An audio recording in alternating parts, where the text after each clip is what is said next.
folk art has always existed. Folk art has always been around.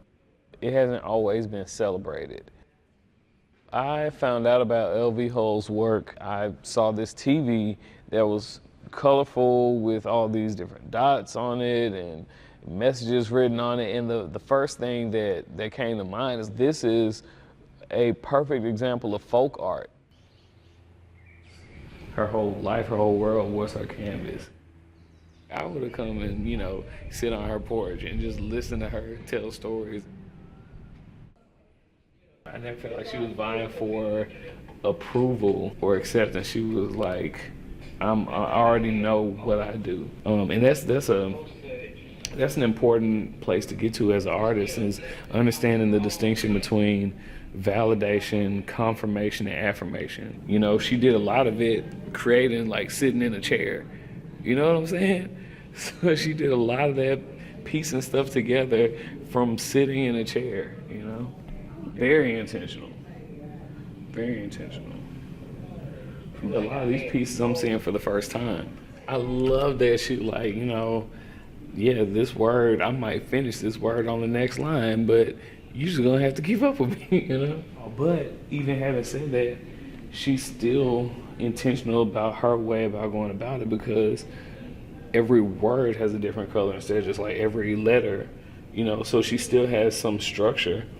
And she still has some structure to it. It's just her structure.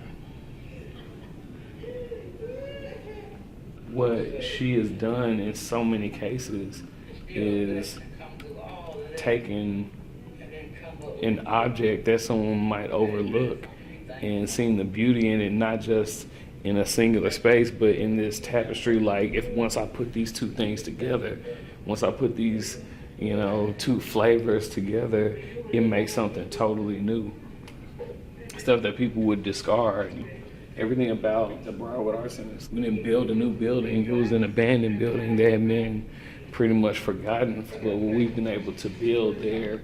Not from one person's vision, but a bunch of different singular experiences and perspectives brought together. It's like, okay, all this stuff does make sense together. Welcome to Pray.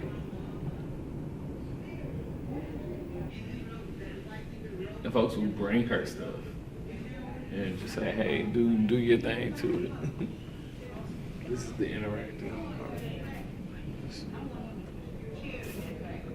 These are really, really cool that they got these done.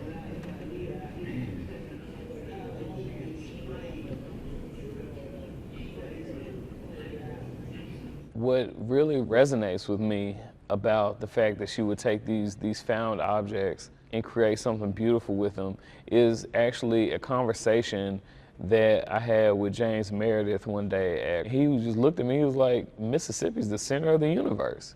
Anything that happened anywhere started right here.